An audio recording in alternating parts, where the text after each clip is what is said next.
The aircraft carrier Gerald R. is not just the largest ship in the U.S. Navy, but practically an entire city on the water, built using advanced scientific achievements.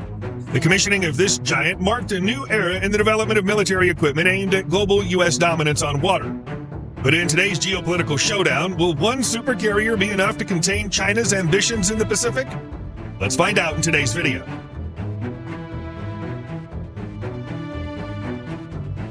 President Washington was convinced that without a decisive naval force, we can do nothing definitive, and with it, everything is honorable and glorious. While U.S. aircraft carriers really deserved glory during the great naval battles of World War II, and in the post-war years, they once again confirmed Theodore Roosevelt's thought that a good Navy is not a provocation to war, but the surest guarantee of peace. USS Gerald R. Ford, or CVN-78, which launched back in 2017 as the largest and most powerful warship ever built in the world, continues this wonderful tradition, serving as the main guarantor of the peaceful and free use of the seas and oceans.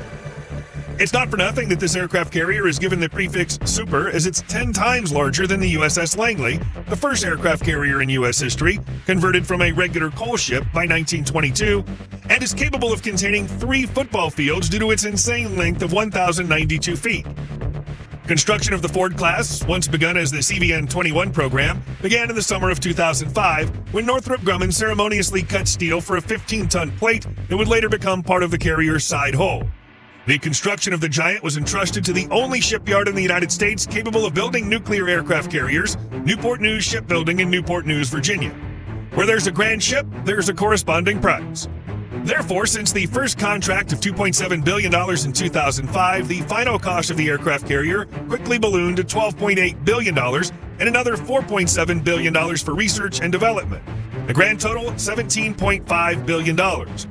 The cost of the entire program by 2024 was estimated at about $40 billion, although even if we assume that subsequent ships of the class will cost the U.S. Navy less, with plans for 10 ships and 5 already in production, it's unlikely to realistically stay at $40 billion. But to better understand why so many hard-earned American taxpayer dollars were given, let's go over the main systems of this futuristic aircraft carrier.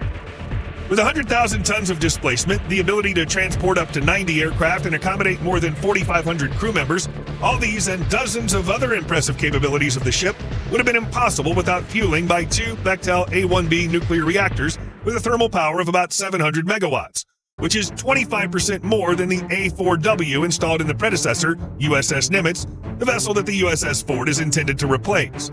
Not to mention the fact that the reactors in the new aircraft carrier are much less demanding in terms of maintenance. Gerald R. Ford converts steam into power by piping it into 4 main turbine generators, MTGs, thereby generating electricity for the ship's main systems, as well as the new electromagnetic catapults, Electromagnetic Aircraft Launch System, or EMLS. Such a replacement for traditional steam catapults with linear asynchronous motor instead of a steam piston weighs several times less, accelerates aircraft much more smoothly without putting unnecessary stress on both the aircraft and the pilots. It also eliminates the need for steam storage for the supercarrier, freeing up a lot of space below deck.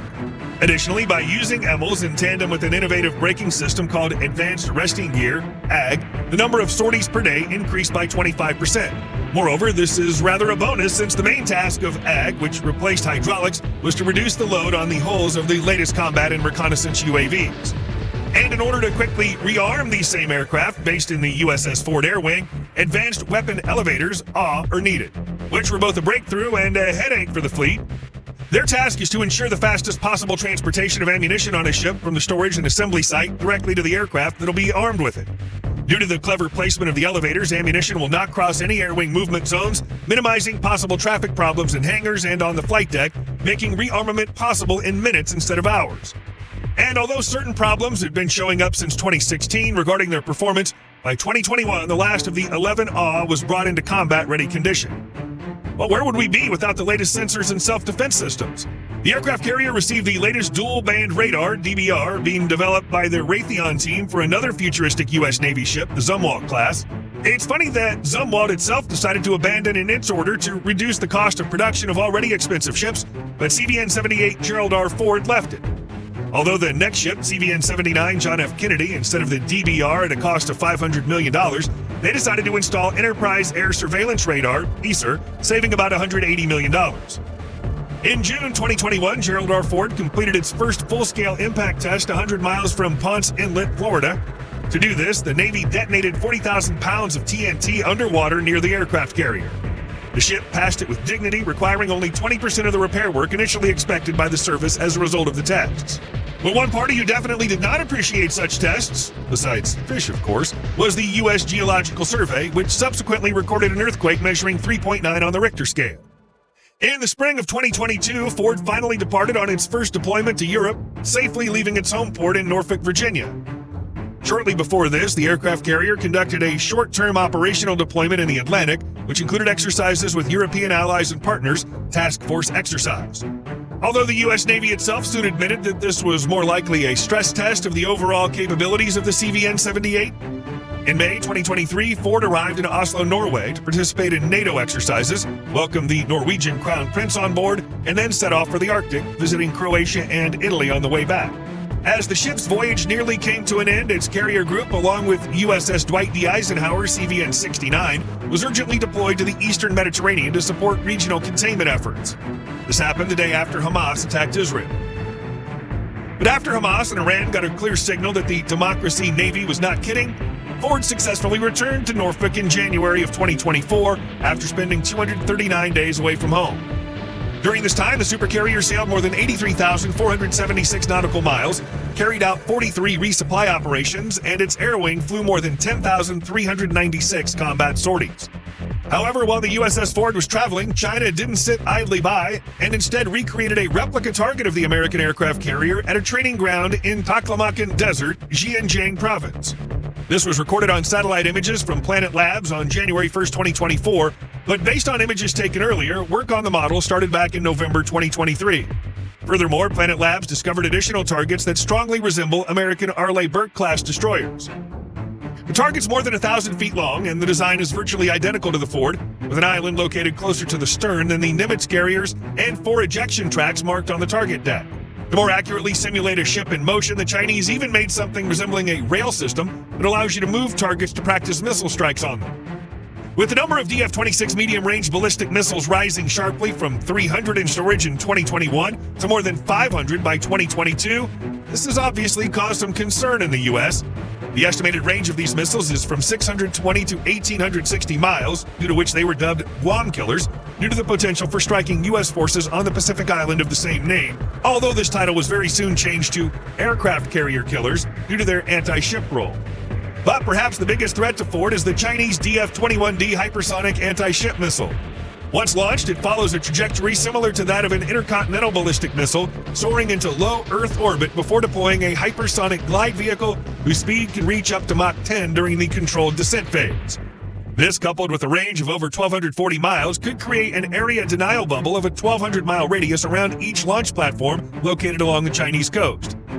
Since Ford's defense systems are not yet capable of intercepting such a missile, the U.S. Navy and Air Force are clearly aware that to attack launchers of the DF-21D and other missiles from the People's Liberation Army, PLA, they'll need an aircraft with a 2,000-mile range and sufficient stealth and excellent survivability in contested airspace. Is it possible to create such an aircraft so soon? Hardly. Could future NGAD fighters be equipped with additional fuel tanks with enough reserve capacity to soften China's hawkish stance in the hotly contested South China Sea? Of course. However, it's important to consider another point here, namely the recently sea-tested third and largest aircraft PLA carrier, the Fujian, also known as the Type 003 class, which is approximately 1,037 feet long and displaces 80,000 tons. Like the American aircraft carriers, it received the Catapult-Assisted Takeoff but Arrested Recovery, CATOBAR system, and 3 EMALS, electromagnetic catapults like the USS Ford. At the same time, the PRC vessel runs on conventional, not nuclear energy, unlike the Ford, which makes fuel requirements a significant problem for the flagship of the Chinese fleet.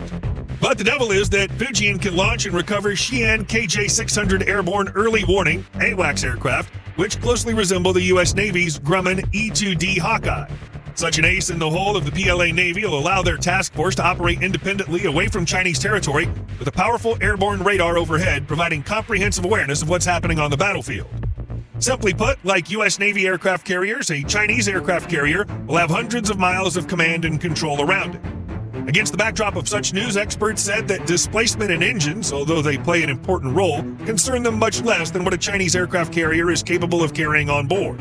And although the preliminary figure of 40 aircraft and 12 helicopters, including Shenyang J-15, Shenyang FC-31 fighters, and AWACS aircraft, sounds impressive, it's still far from the USS-4. Not to mention that in the next class of aircraft carriers, the U.S. Air Force plans to increase the number of aircraft transported to 100 units. At current production rates, China could acquire 6 aircraft carriers by 2030. But even so, they'd still have a lot of work to do to catch up with the U.S., which contains more than 1/5 of the 47 aircraft carriers operating around the world. Moreover, the rest of the Ford-class vessels are not standing still. The Navy is currently working on the following 4 ships, which it plans to gradually put into operation from 2025 to 2036. CVN-79 John F. Kennedy, CVN-80 Enterprise, CVN-81 Doris Miller, and the yet-to-be-named CVN-82.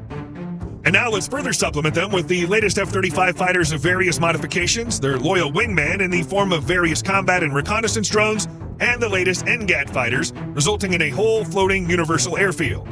Therefore, even despite the talk about the uselessness and obsolescence of aircraft carriers, they will continue to exist, if only because the aircraft are extremely useful, especially when you need to tame someone's territorial ambitions. What do you think? Is it worth investing further in aircraft carriers, or is humanity ready to create more modest and less expensive platforms? Let us know in the comments below. And if you enjoyed the video, please leave a like, subscribe to the channel, and hit that notification bell for more content like today's. Thanks for watching, and we'll see you in the next one.